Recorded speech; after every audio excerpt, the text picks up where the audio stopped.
जय भीम, जय जोहार।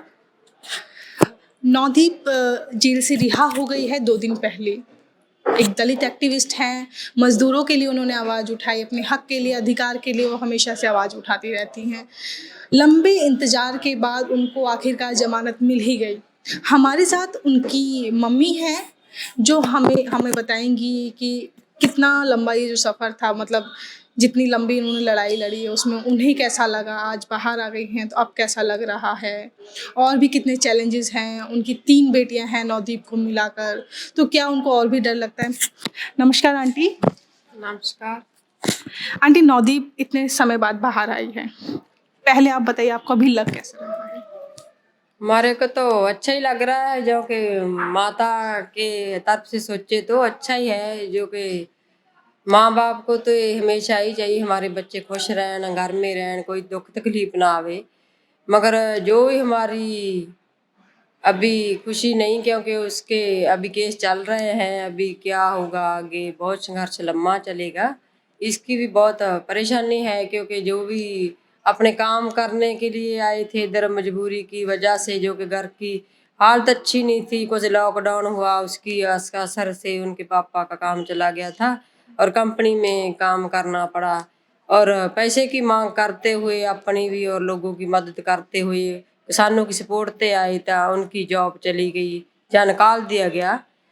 और इसकी वजह से उनको सीन दारा लगा के अंदर भेज दिया। देखो, वो तो है कानून के हिसाब से, तो अभी भी मजदूरों को ऐसे दबे कुचले ही माना जाता है कि वो काम करने वाले हैं। मगर जैसे हम ऐसे देखते हैं, जो कि हम संयुक्त परिवार से संबंध रखते हैं, हमारे से बोला जाता है कि जो भी ऐसा अपना खुद का काम करके, अपनी मेहनत का काम करके, ऐसा हम अपनी मेहनत पे विश्वास करते हैं कि दसनों की किरत कमाई पे विश्वास करते हैं। इसीलिए हमारे बच्चे पहले से ही विरासत में मिला है कि आप कदे भी हार के नहीं बैठना, अपनी मेहनत करके अच्छे से अपना ध्यान रख सकते हैं। मगर जो मेहनत का फल, जो मेहनत का फल हम बोलते हैं, मेहनत का फल, जब मेहनत का वो फल मिलेगा ही नहीं तो फिर बोलने को लिए जो बचा ही क्या है? ये सवाल है। तो आपकी जैसे 2 और बेटियां हैं, तो क्या उनके लिए भी आपको डर लगता है? नवदीप को आपने घर आई थी जब, तो क्या उसको समझाया कि आप इस तरह की आवाज़ें ना उठाएं ताकि आगे से इस तरह से ना हो? वो तो हाँ, हम फिक्र करते हैं उसका, जो कितना उसके साथ बुरा हुआ है। बहुत टेंशन में रहे, हम भी रहे, कैसा होगा कैसा नहीं होगा। दिल्ली में आए कि पंजाब कितनी दूर है, आना जाना बहुत गरीब परिवार के लिए बहुत मुश्किल है।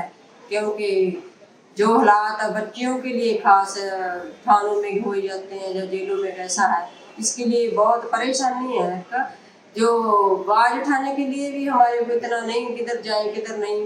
परिवार को बहुत मुश्किल है, गरीब परिवार को। जो राजवीर है हमारी बेटी बड़ी, उसने बहुत मेहनत करी है इसकी, नवदीप की साथ लोगों को बुलाया, बोला गया, जब मीटिंग करके उसको मेडिकल सहूलत दी गई अंदर मिलने के लिए। बहुत ज़्यादा उसको परेशानी देखनी पड़ी, जो कि हम ही उतना नहीं कर सके, क्योंकि हम तो सिर्फ घर में बैठने वाले हैं ना।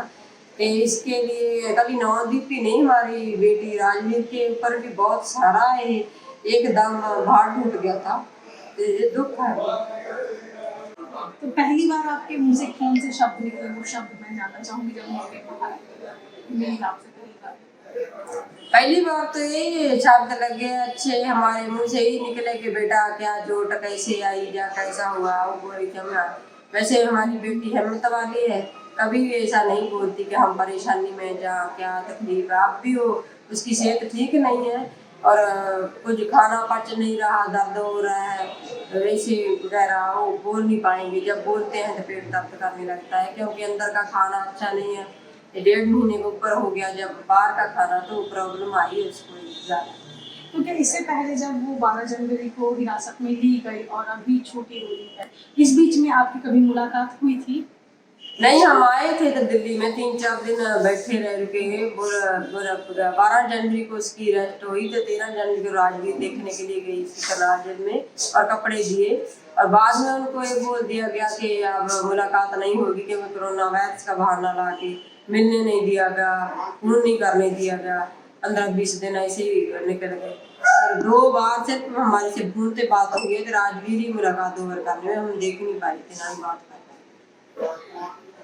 राजवीर ने घर आके सबसे पहले किस चीज़ की डिमांड करी? अच्छा खाना की, टहलने की, या उन्होंने कहा था कि मैं अब बैठूंगी नहीं, मुझे और बैठ के लड़ना है, इस तरह से क्या उन्होंने सबसे पहले कहा कि घर आने के बाद? घर आने के बाद तो यही बोले कि बहुत परेशानी में है, जो भी औरतें जेल में आज भी बंद है, जहाँ उनको यही पता चला कि उनका एक शिवा जो जेल में है, उनके नेल निकाल दी गई, हड्डी तोड़ दी गई, उसके चिंता में है सभी लोग। और उसकी सपोर्ट में आज भी सिंधु बरदत्ती बैठे हैं, वो ये वादा करते हैं कि हम जब तक वो बाहर नहीं आएंगे सभी लोग हम किसानों के साथ सपोर्ट में रहेंगे। तो क्या आपको लगता है कि नवदीप जो है अभी चुप नहीं बैठेंगी? मीना हैरिस तक उन्होंने आवाज़ उठाई, अमेरिका के उपराष्ट्रपति की जो भांजी है उन्होंने भी आवाज़ उठाई नवदीप की। शिवा के लिए अभी कोई जानता नहीं है, शिवा के बारे में उस तरह से आवाज़ नहीं उठ रही है। तो आपको क्या लगता है कि मीना हैरिस की वजह से नवदीप का मामला तो भी लोगों ने उठाया है, या सच में जो है नवदीप जैसे जवानों की या ऐसे युवाओं की जरूरत है इस देश को, इसलिए उनका मामला उठाया?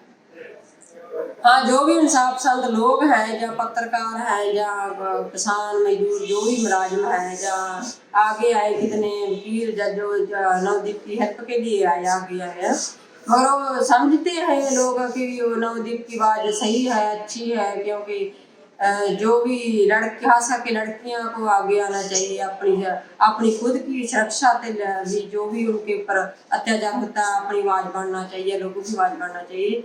ये अच्छा लगा जो कि कमला हैरिस की बीजी की बात करते हो, तो वो भी हमारे को अच्छा लगा, हम उसकी धन्यवाद करते हैं उसका भी, जो इतने दूर से बैठे, जो हमारे को कोई जान पहचान ही नहीं, उसको भी ये लगा कि बुरा हो रहा है, ये हमें बोलना चाहिए। ये हमारे इंडिया के लोगों को भी, हम देश के लोगों को बोलते हैं कि जो भी बच्चे या पढ़े लिखे लोग हैं, जो भी जहाँ भी हमारी बेटी के साथ कहीं भी कुछ होता है या नौजवानों के साथ, उसके तरह से पहले से ही आवाज उठानी चाहिए, तो जाके वो जो भी जेलों में बंद कर देते जाते हैं वो जल्दी जल्दी बाहर आ।